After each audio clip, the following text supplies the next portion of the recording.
Bismillahirrahmanirrahim. Assalamualaikum warahmatullahi wabarakatuh. Pada kesempatan kali ini, kita akan melakukan praktikum alat indera pada mata kuliah Fisiologi Hewan. Perkenalkan, nama saya Elsa Amelia dengan NIM 11920606031 dari kelas 5A Pendidikan Biologi UIN Sunan Gunung Jati Bandung.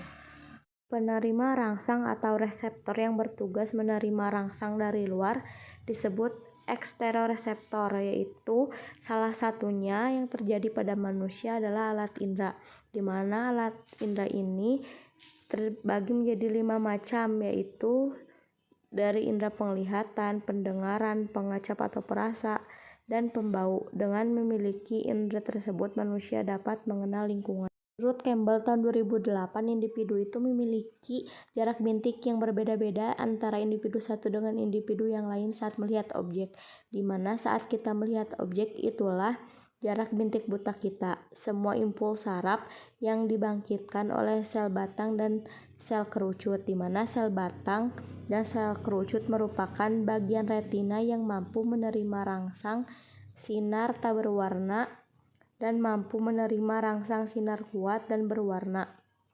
Sel batang dan sel kerucut ini berjalan kembali ke otak melalui neuron dalam syaraf optik. Oleh karena itu, objek dapat ditebak bentuknya. Kemudian lidah adalah alat indera yang berfungsi untuk merasakan rangsangan rasa dari benda-benda yang masuk ke dalam mulut kita. Pada percobaan pertama, tujuannya untuk mengetahui bintik mata dengan alat dan bahan yang digunakan. Yang pertama ada kertas manila atau kertas kalender, pensil, gunting, dan juga penggaris.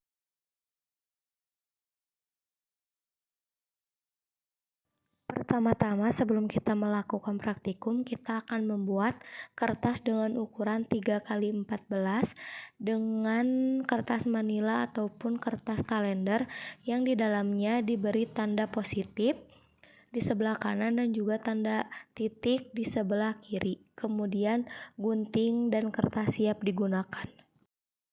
Pertama, pegang kertas menggunakan tangan kanan dan ukur dengan jarak 50 cm. Tutup mata sebelah kiri, kemudian dekatkan kertas dengan mata fokus pada tanda titik. Kemudian ukur jarak dan catat.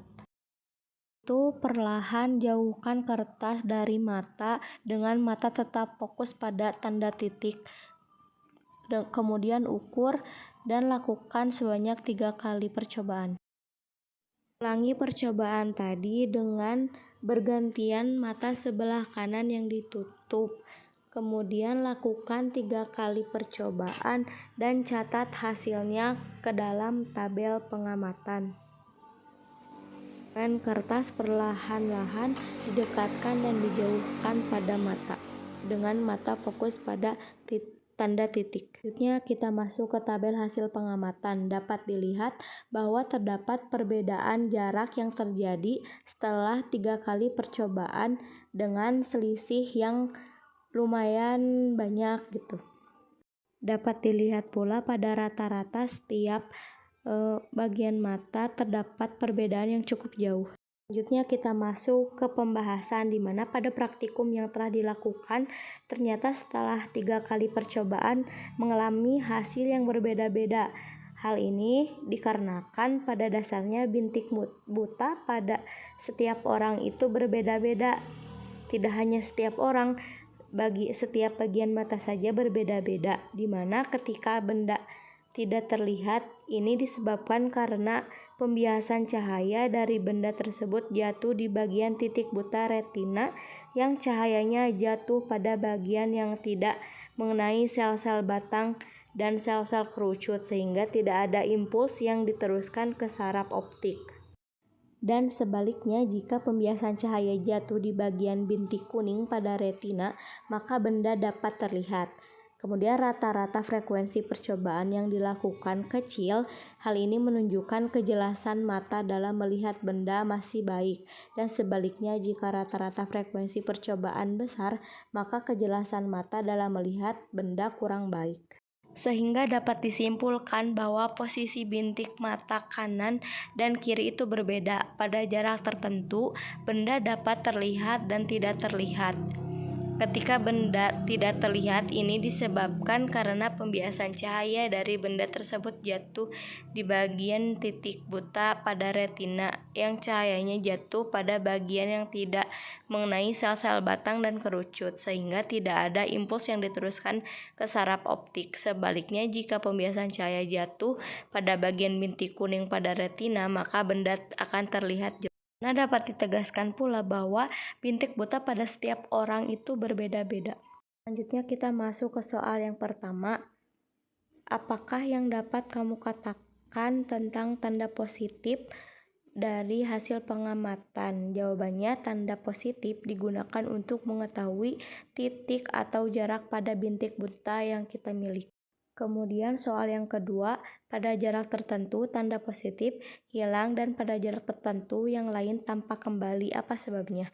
Jawabannya, karena tanda positif ini tidak terlihat karena cahaya jatuh pada bagian bintik buta, di mana bintik buta ini bagian yang tidak peka terhadap cahaya karena tidak terdapat sel saraf batang maupun kerucut. Selanjutnya soal yang ketiga, adakah hubungan antara peristiwa tersebut dengan peristiwa buta warna? Jelaskan. Jawabannya, tidak ada hubungannya karena buta warna merupakan kondisi di mana penderitanya kesulitan membedakan warna yang disebabkan ketidakmampuan sel-sel kerucut menangkap spektrum warna ataupun bisa disebabkan karena keturunan buta warna itu. Selanjutnya soal yang keempat, orang yang pindah dari tempat yang terang ke tempat yang gelap tiba-tiba penglihatannya menjadi berkurang atau pandangan menjadi gelap. Ada kesamaan dengan hilangnya tanda positif pada percobaan tadi? Jelaskan. Jawabannya, pada retina manusia itu ada dua jenis penerima cahaya, yaitu sel kerucut dan batang, di mana sel batang ini memiliki protein yang disebut rodopsin yang berfungsi untuk menerima cahaya yang lebih baik dan dapat melihat dalam kondisi gelap. Saat terjadi perubahan kondisi terang ke gelap, protein dalam sel-sel fotoreseptor ini akan mengalami perubahan, di mana rodopsin akan mengalami degradasi atau menghilang saat terpapar cahaya yang terang dan akan regenerasi kembali saat cahaya menghilang. Jadi hal tersebut ada kesamaannya dengan hilangnya tanda positif karena tanda tersebut dibiaskan masuk ke dalam bintik buta sehingga tanda tersebut hilang atau tidak terlihat. Hal tersebut dikarenakan pada bintik buta tidak mempunyai reseptor. Lanjut ke pertanyaan nomor 5. Dalam mengerjakan percobaan tadi, apakah mata Anda melakukan akomodasi? Apakah yang dimaksud dengan akomodasi? Jawabannya, pada saat percobaan mata mengalami akomodasi, di mana akomodasi adalah kemampuan otot siliar untuk menebalkan atau memipihkan kecembungan lensa mata yang disesuaikan dengan jauh dekatnya jarak benda yang dilihat mata. Hal ini dimaksud agar bayangan yang dibentuk oleh lensa mata selalu jatuh di retina. Dan untuk pertanyaan terakhir, orang yang lanjut usia umumnya memakai kacamata.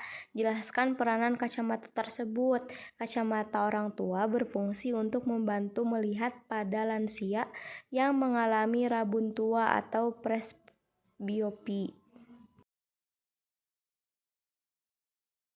Percobaan kedua tujuannya untuk menentukan kepekaan rasa yang membutuhkan alat dan bahan. Pertama, penutup mata, kemudian semangka atau apel dan jahe.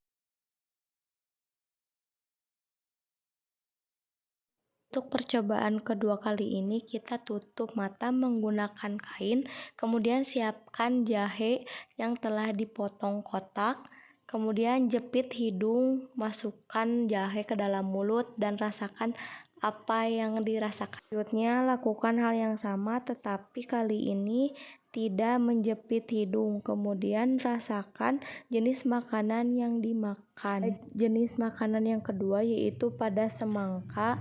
Lakukan hal yang sama pada percobaan pertama, masukkan jenis makanan ke dalam mulut dengan hidung dijepit, dan yang kedua jenis makanan dimasukkan ke dalam mulut tanpa menjepit hidung.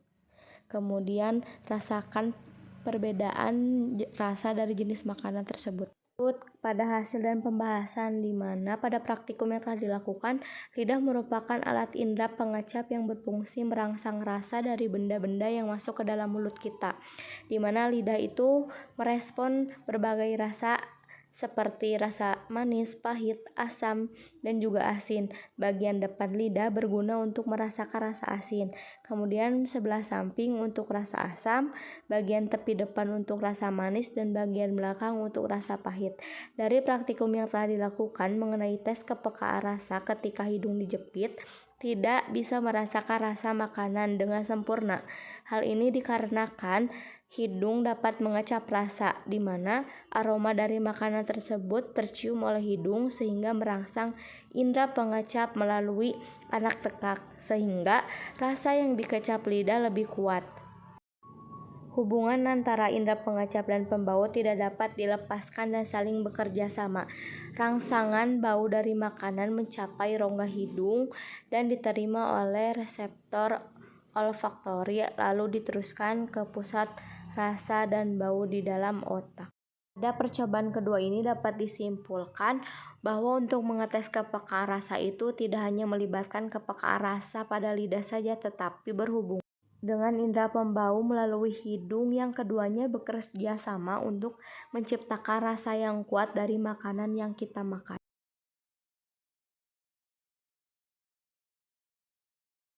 Cukup sekian praktikum kali ini mengenai alat indera. Mohon maaf apabila ada kesalahan. Wabillahi taufiq wal hidayah. Wassalamualaikum warahmatullahi wabarakatuh.